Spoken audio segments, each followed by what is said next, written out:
Hello and welcome to the Mile High Podcast. This is your host, Dr. Daniel Knowles.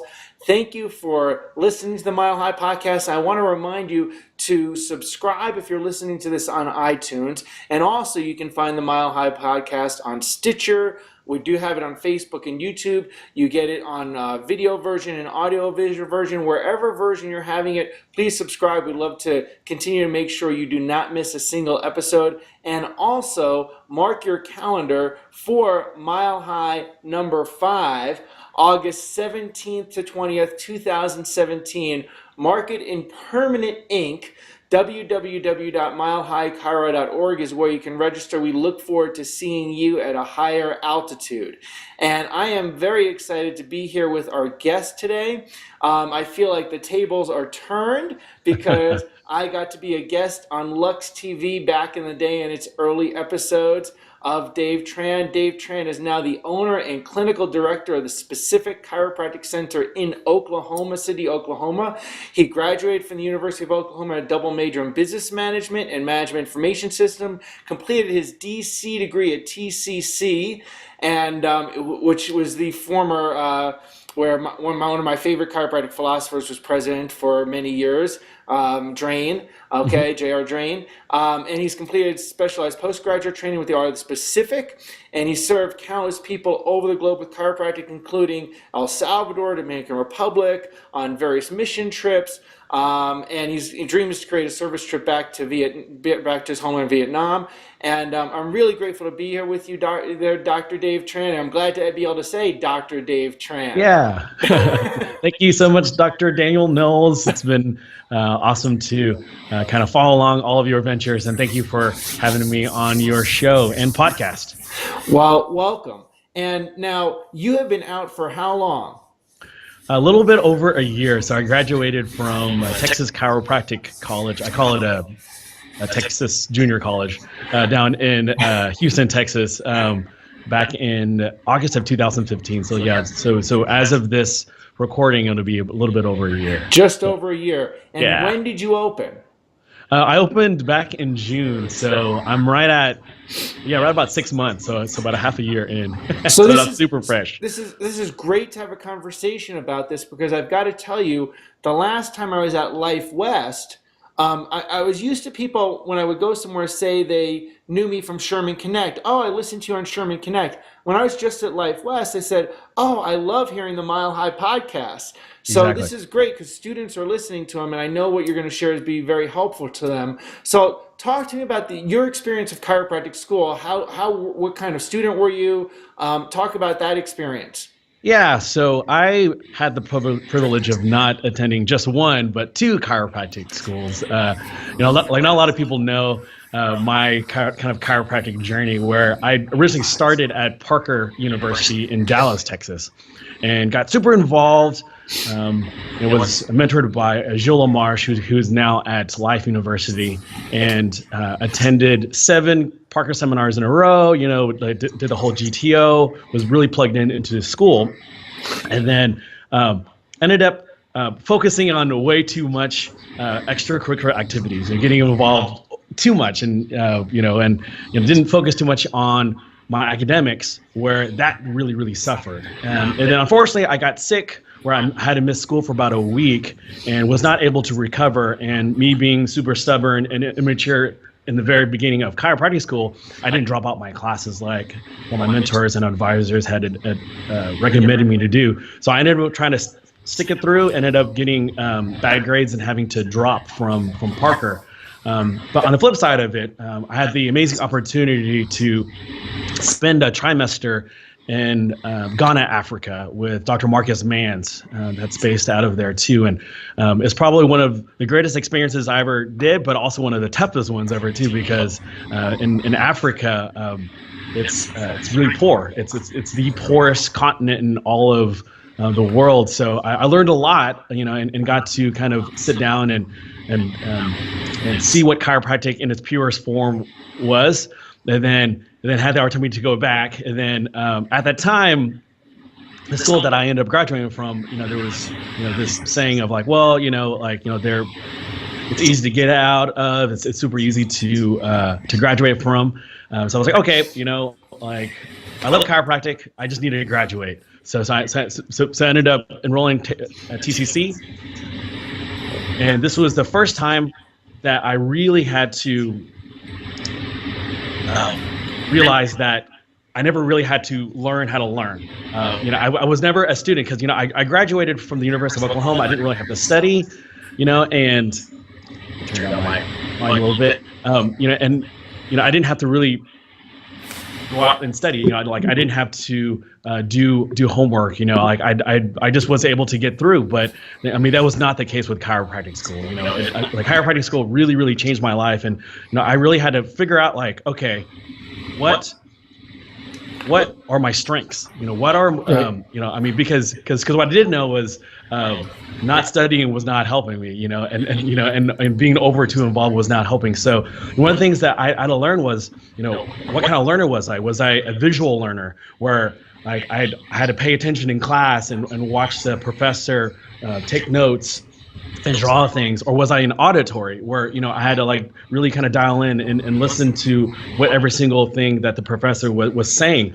or was I kinesthetic? Did I actually have to look at the screen and then hear it, but then take a pen and actually write or have a highlighter? Because sometimes you'll see students that basically go print. I mean, they should just print all their notes on yellow paper because they just highlight everything, But for me, I had to do a combination of that, and how to reach out and find people that I was able to study with. Because sometimes the library, you would think, would be a great place to study, but sometimes it's not. It becomes social hour, and you show up, you end up talking about the green books, or you're talking about the next technique seminar that's coming onto campus, or different seminars, things that are exciting, the things that make you excited for chiropractic and helping people and serving. So for me, I had to not study at the library, and I had to go out to Starbucks with my friend, and I had to figure out if that I was not a stay up late at night studier. For me, I would see students that stay up all night long and just memorize their notes and then be able to walk into an exam and take an exam half asleep and still pass and make great grades. But that was not me. I would go into those types of situations and just bomb those exams. So for me, instead of going to class all day, for me it was waking up super early, at 3 o'clock, 4 o'clock in the morning, and meeting one of my friends, Nugget, at Starbucks at my place. And I was very more, if I taught something, then it was easier for me to learn. And thankfully, my counterpart, my study buddy, Nugget, was an auditory person where if she heard it, then she would learn. So it was a perfect match, and it worked out really well. So, one of the number one things that I want to recommend every single student, that whether they're just starting or if they're just trying to get through the end of the year right now with finals, is really, really dial in and learning how to learn for sure. And what part does playing, what part does getting involved play? Getting involved in things in school? I think it's very, very important to get involved in multiple different areas. Obviously, just getting involved in the classroom. First off is participating and actually trying to make the class fun, because at the end of the day, we all have to take these classes and we all have to pass them. So getting involved, not having some of these hidden hatred of these different things, just get through it, just pass the classes, and then getting involved, for me was getting involved in just passing boards and getting involved with board reviews. There's a lot of different board reviews out there. Irene Gold, I personally took PLC, but that's getting involved academically. But then I think one of the biggest things a lot of students do sometimes, I don't blame them, is not getting involved with the actual campus. Because it's easy to bomb an exam or having struggles there. But if you have your foundation laid out, then you're able to free up that time to be able to get involved with other technique clubs on campus, getting involved with student senate. Because if you have, for me, it's if you have a a love for chiropractic, and then if you want to grow your practice, like they always say, how you are in chiropractic school is how you're going to be in practice, and I truly believe that too. People that are very immersive. For me, like I want to be the best chiropractor in the world, so like for that, like I have to be full in 100%, committed to it. Another thing too is getting involved with your state associations and getting involved with international ones. Like me personally, I was involved with the Chiropractic Society of Texas, the CST, because which is a chapter of the IFCO, which they both were. They stand for straight principled chiropractic. They don't want drugs or surgery in chiropractic. So for me, it was super easy to be a part of that as well too. Just like now that I moved back to Oklahoma City, now I'm a part of the Oklahoma Chiropractic Association. So I mean, that's the number one thing I look for. So and I didn't wait until I graduated college or was in practice to join these associations too. And while like I'm still a part of the CST, and actually it's time for me to renew my Georgia Chiropractic Association membership as well too, because I want to support these organizations that that wants to keep chiropractic, and there's so many different ways of getting involved. But I mean, just like me in the beginning, I didn't know where to kind of draw the line to be able to also, number one, pass your classes, number two, pass boards, and number three, get out of clinic. All these other things don't matter unless all those three things are in place. Sure, too. But there's a lot of other ways to get involved, because I was at a school that didn't really allow a lot of the speakers that I wanted to hear come to campus. So I had to get a little tricky, and I may get in trouble for this, but I would actually Simon Senzon actually helped me out with this too, because he would actually help me. He would ask me to go into the archives at TCC, because a lot of people don't know there's a rich history of chiropractic at TCC. Absolutely. And in all these, and all these archives were kind of tucked away that like nobody would ever ask for. So the librarian actually liked me because I was asking for all these different things to scan for Simon for some of his work. So and then I would always grab these old books, some of these old books by Fred Barge, and like they were always tucked away. So I built rapport with the librarian where she allowed me to have. I'm not recommending this to other students, by the way, but she allowed me to have the back room for study groups. And what I would do is I would invite speakers onto campus, and then rent out that back room, and then kind of bypass everything, and then have people speak in the back. But I actually got caught and got in trouble, so don't do that. So which turned into Lux TV, and that's one of the things that. We live in a day and age where technology just connects people from all around the world, and my first interaction with you, Danny, and as you know, is from online experience, from social media, from Facebook, and then I was inspired enough to want to ask you to be a part of my Lux TV, because there was very slim chance and super expensive to have you come onto campus, Right. Yeah. So I was able to leverage social media and using YouTube at that time, but now like we use a lot of hangouts and so forth that I had. But instead of going out there and spending all that money for a flight in a hotel, I just would reach out to chiropractors from literally all around the world and do an interview, kind of like a lunch and learn, or something that like they would have on the campus, but and be able to publish that for all students to watch. And come to find out, a lot of chiropractors actually ended up watching it more so than just students. It's really interesting too, because now there's a lot of other podcasts out there. A lot of other students are doing it now too, which is super smart. And I would like to say that I was doing it just for everybody else. But honestly, the best parts of all these different interviews were, the 10 minutes before and the 10 minutes afterwards, where I really got to know these chiropractic speakers that you see on stage, that you have like you put them on a pedestal that like you don't think that they're human, and all the things that they're able to accomplish in life and in practice and helping people, you would think that's not possible for you. But then once you actually get to know them on a personal level, you're like, man, I could totally do that. It's very, very doable.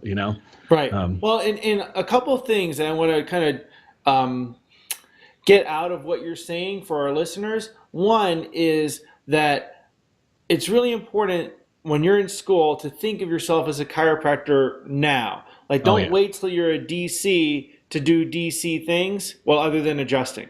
Exactly.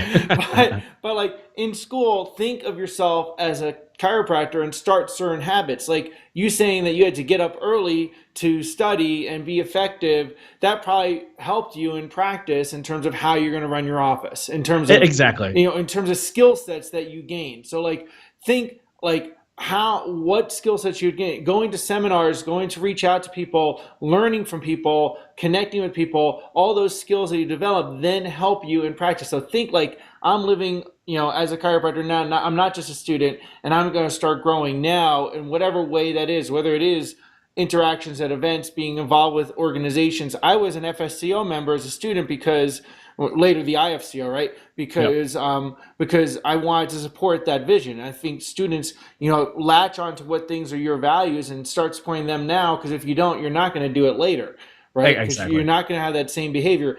And that same thing is the person's behavior of like, oh, well, I'll just see enough people in clinic to get through. Like I've got to see this many people. Well, if you do that, guess what? You're going to be the person in practice who just sees enough people to pay your bills, right? Exactly. So you got to think like a chiropractor right away. Now, looking back, 6 months into practice, graduating a year and a half, what things would you recommend to people that are in school now? The number one thing with hindsight, with hindsight now, is there's a couple of things. The first one that I found very, very interesting was that while in chiropractic school, I started adding a lot of people within the chiropractic profession, like onto my social media. But I still had the group of people that I was friends with before, back in my hometown, because I ended up moving back to Oklahoma, where I grew up. And those very same people saw all of my Lux TV posts, saw all of my seminar posts, and I started developing a brand, so to speak, just as a student before even graduating, with the people that I'm serving in my community. And because now that I'm back in Oklahoma City, the first thing that pops into people's mind when they think of a chiropractor, typically in my, some of my groups, is like, oh, well, Dave Tran is a chiropractor. And then they'll immediately start going into a discussion of, well, yeah, he travels everywhere for chiropractic, and, and they're doing the sales jobs for me, where, like my reach was way, way, way further than I ever had thought, where literally a week and a half ago, a lady reached out to me on Instagram, out of all places, the place that I thought I would never, ever get a professional referral from, reached out to me and said, hey, I was in a Bible study group with you over 10 years ago, and I found you on Instagram and started following you, and you looked really inspired. You looked that you really liked chiropractic, so I wanted to go to an expert, and I reached out to you. I was like, wow, this is great. So, I mean, you never know how far reaching that you can be when you're really inspired about, the greatest profession in the world, in my opinion.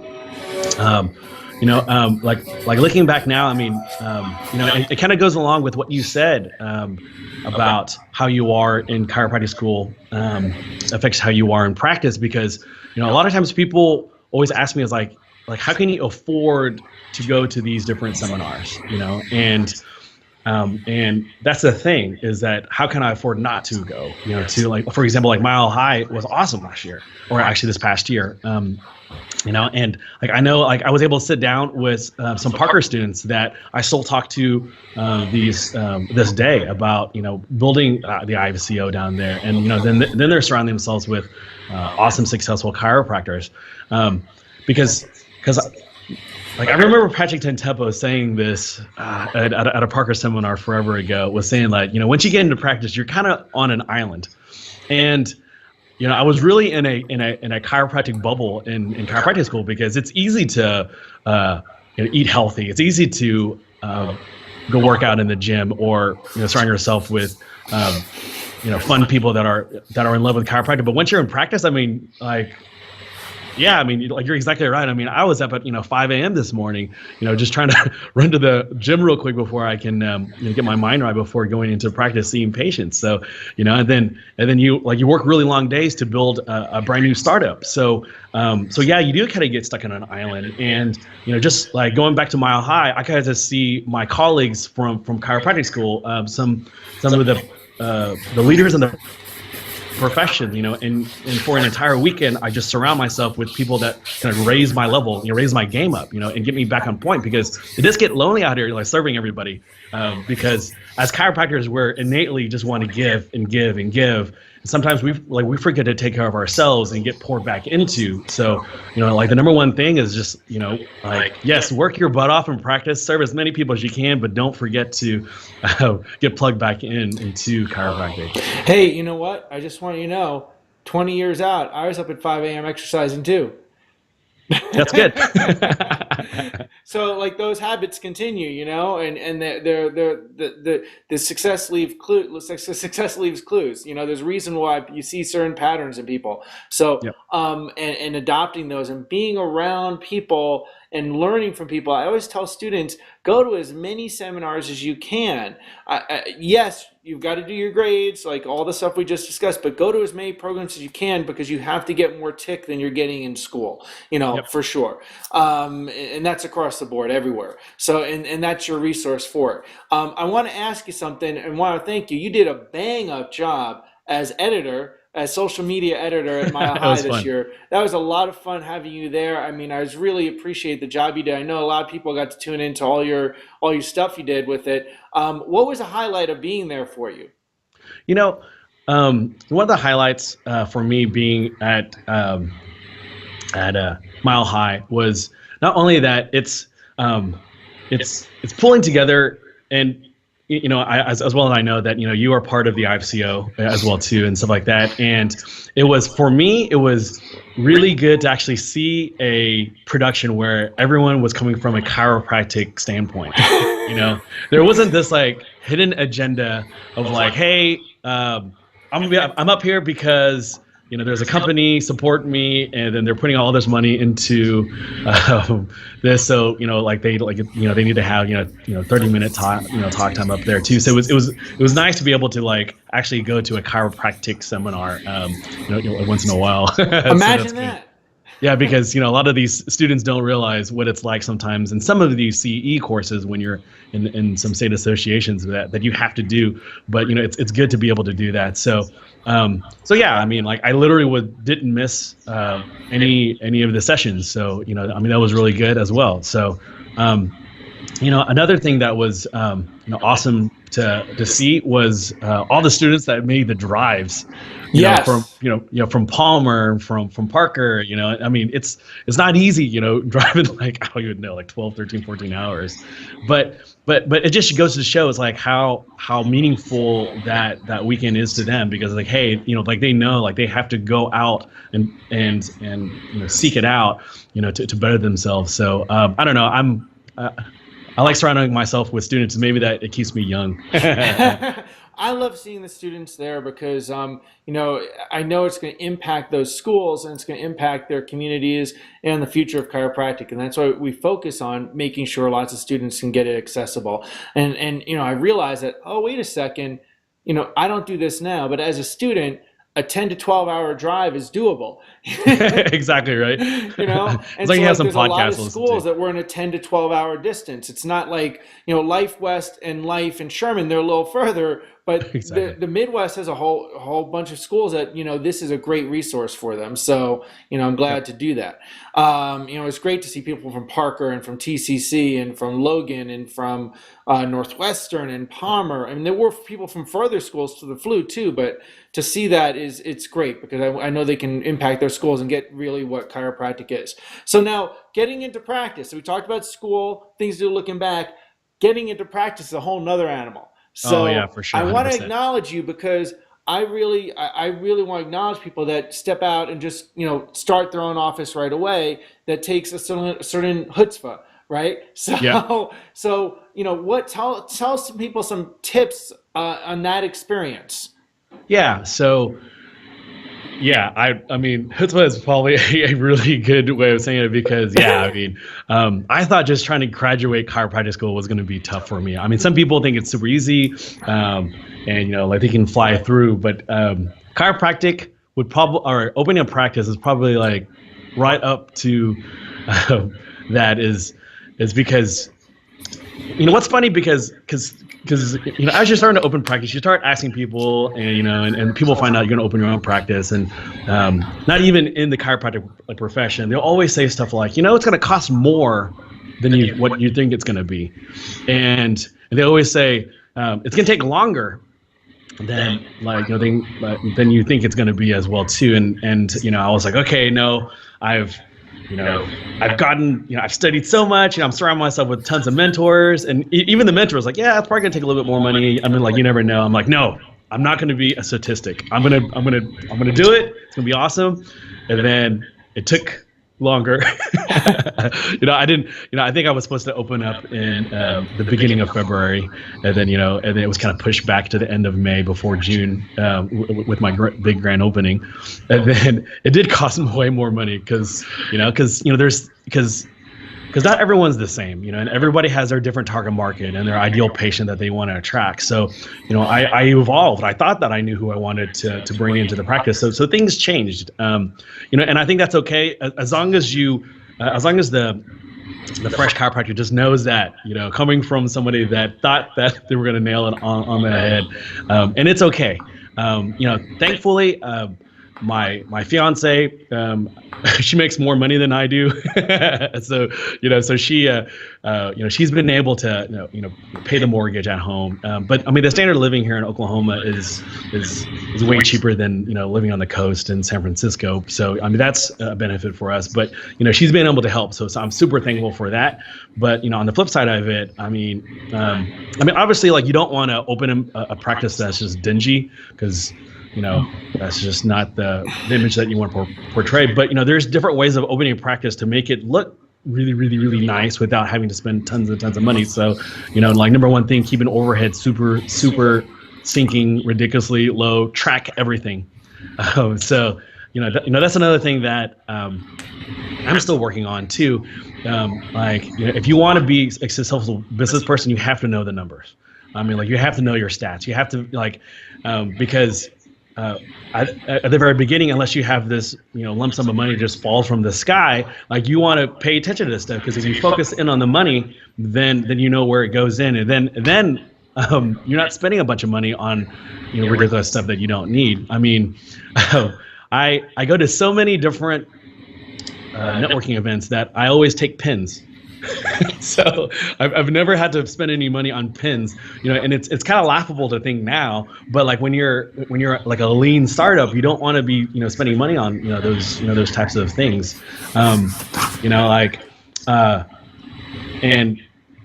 it does sound like I'm talking way very entrepreneurial in business, and like, the very left brain, and but it's some of those things you have to talk about, but I've been able to experience a lot of very gratifying patient testimonies just being in practice early on too, and it just shows, if you focus in on pure chiropractic, and how to analyze a spine, and and you're like nervous system focused, and you're subluxation based, and you're principled, that you do the work and people will get better.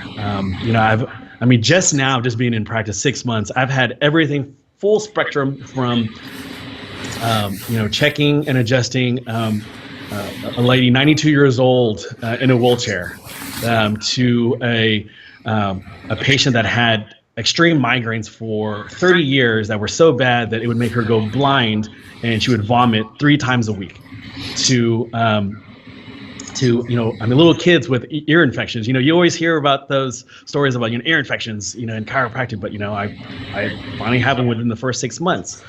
So I know it's a little scary when you're in practice where like a lot is on the line, where it's hard to kind of focus in on the people when you're having to pay your rent and you're complaining that now that the internet is super expensive. It's like, oh my gosh. But it's having those two hands of being able to like that service hand, as Sid would say, and that business hand, and keeping that focused in, because if you have that business side, if you're really on top of your numbers, and have your marketing plan set in stone, where you don't have to think about it and you set those into a system, then you can be an awesome chiropractor, because now I'm getting referrals in, and if you just treat people really, really well, and focus in on them, which is sometimes hard for me being an extrovert, and I always want to share and talk, but the biggest thing for me that I had to learn within these first 6 months is to shut up. Because a lot of people know me from being on Facebook and posting in Facebook Lives or YouTube videos, and I'm always talking. But that's it's kind of a 180 in practice for me, is because I'm asking a lot of questions and listening and tuning into their body, and that's a big thing that I didn't realize until I was actually in full-time practice. Right. Yeah. You have to go from having the microphone here to that, right? Exactly. You have to receive. I always teach our team members when they're doing initial consults, is like, oh, you're saying this stuff, but then you got to remember, you got to do this. Exactly. And make sure you're receiving. Otherwise, they're not heard, right? And the person has to feel received. And that's a very important. There's so many little things that you share that are vital. Another one that I like along that lines is teaching our team members to be other people centered. So like when you're having a conversation, you could talk about yourself or the weather, or you could talk about them. And if you ask them questions about them, like, you ever have that experience where you're like at a restaurant or a bar and you're talking to someone, you meet at a party or something, and then you're like, I really like that person. And then you realize they just asked you 10 questions about you. Exactly. That's why you like them, because they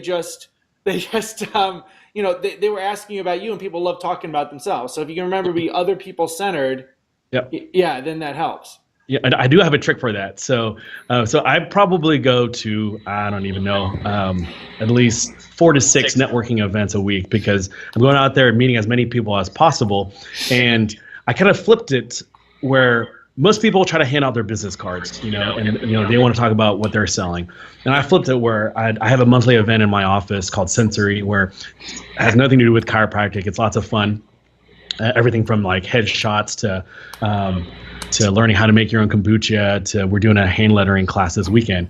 And instead of like the first thing, I don't even talk about that. When I meet a person, I use an acronym called FROG, FROG. And it stands for, F is family, R is recreation, O is occupation, and G is goals. So I'll go into a conversation with somebody and not jump into when I'm a chiropractor and send me all your sick people because I help them get well. I go because I'm not married yet. I don't have any kids. It's kind of weird to talk about kids for me. So I kind of like go, hey, are you from Boulder, Colorado? And then they go, oh, no. Like either they say they're from Boulder or they're not from Boulder. And then, I kind of talk about that, and learn a little bit about them. It's like, oh, so, if they're from Oklahoma City and they're like, oh, well, were you born here? And you learn a little bit more of them personally, because then you got to bypass this like, selling thing. And then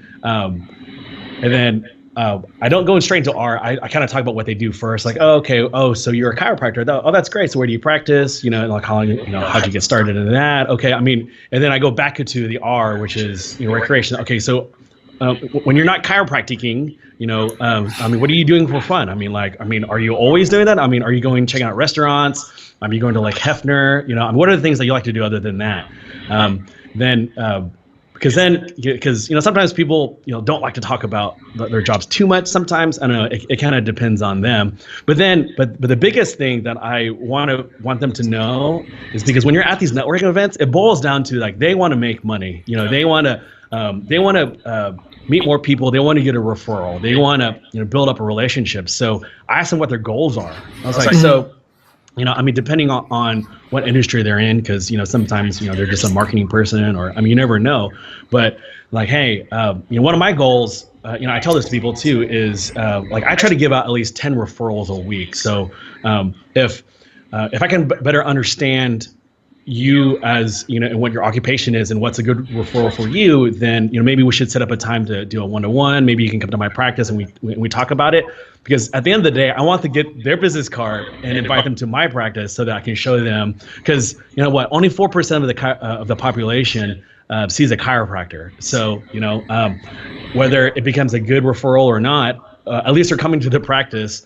Or I flip it, and then I give them my business card, not for the practice, but for my my monthly event. I always have something to invite two people offer. I give them something to do this. So it's not a hard sell, and then I end up becoming a nice guy that's trying to connect people and give out referrals. So that's something I've kind of adapted at the very beginning, because in the very beginning I was just like, look at me.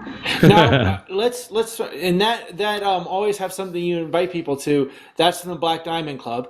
Yes, it right? is. And so Black Diamond Club is a great resource for people, right? So briefly, how can people learn more about that? Yeah, so Black Diamond Club, you can check it out on blackdiamondclub.com. It's led by Dr. Sean Dill, but it really has become a community where people will actually just somebody just posted in there because he just did a Sherman Connect call. Stuart. Yeah. Stuart just posted, like, his thoughts on, like, the top traits of BJ Palmer, and like what he, kind of talked about as well too. So it's led by Sean, but then it really has become a community where, because everyone's experts in their own field, and one of the mantras there is, like, there's not one right way to do something. So it has really become this hub of people just sharing, fun stuff. I love technology, so I'll post different things of new things, like, for example, like Instagram. Now you can actually like and comment back, and stuff like that. One of the things that I'm excited for each week is a podcast by Sean, that comes out every Monday, and I get to listen to that, kind of dial in, and then he'll also do some different Facebook Lives in the group as well too. It's a lot of sharing going on, different workshops and stuff like that. So, super cheap, even as a student, to be a part of it as well too. It's like $50 a month, and every month you get a newsletter. It's fun to get stuff in the mail. So, I mean, the cool thing about it is, like, if you join the group, the Black Diamond Club, you literally, if you pay attention to how he markets to chiropractors that now outside of the profession, if you do those same exact things within your own community, which is what I've been doing as well, you're able to build your audience, and as you build your audience, you sell to them. It's a simple process. So yeah. I want to share. I want to bring this full circle for some people that listened all the way through, because there are some key characteristics that you portrayed throughout this that I want to wrap up for people. So number one, learned your study style. 2, after you adapted and overcame, you created new habits, right, for school, and then you acted as if you were a chiropractor already, learning what you could learn. Then you also surrounded yourself by people as much as you can, seminars, tapes, live things, interviewing the people that you wanted to connect with, if you couldn't get them there. Going out on your own, taking those habits that you took to just go for it. Then with all the skill sets you develop, then you're doing something like, I'm going to 4 to 6 networking meetings a week, not a month, a week, you said. Right? A week. So, and you've always got something going on in your office. You've got mentors that you're working with and dialed into that you're using, and people have different mentors and resources that they could choose to use. But all of those traits are what it takes to get an office going. Even when it costs more than you thought and took longer than you thought, is that focusing on making that happen, going to seminars like Mile High, though there's nothing like Mile High, but going to the things that you need to do to fill yourself, like that is what it takes to make it happen, and it's not any one thing, it's you stringing all those things together, which is vital, and then you've got a brand, you're a Specific Center brand, so all of those things just build on each other. So, and that's, hats off to you for making sure you do all that and making it all happen. And I really appreciate you being able to be someone that people can see as an example of what to do. Great. Thank you so much. I really appreciate that, Danny. Yeah. And so thank you for any last thing you want to say to our listeners. No, it's like whether it's a chiropractic student or chiropractor. I mean, like the biggest thing is don't ever give up. Just don't ever give up. I mean, like there's going to be a bright side on. There's always the cool side of the pillow. Right. And just stick with it. And coming from me, just only being in 6 months in practice, it's probably the most gratifying feeling in the world. So awesome. Stick with it. Well, thank you for joining us, taking your time out of your busy day, seeing patients, and this will be going live pretty soon. And remember, mark your calendar, August 17th to 20th, 2017, be at 5,280 feet, Mile High, www.milehighchiro.org. Look forward to seeing you there. It's really going to be awesome. And if you're listening to this and our podcast, subscribe. You can find us on iTunes, Facebook, YouTube, and many other Stitcher, lots of other channels. And we'll have in the bio where people can hook up with you more, Dave Tran. Okay? Yep. Great. Awesome. Thank you so much. Day. Keep saving lives. Like our page on Facebook, www.facebook.com/Mile High Chiro.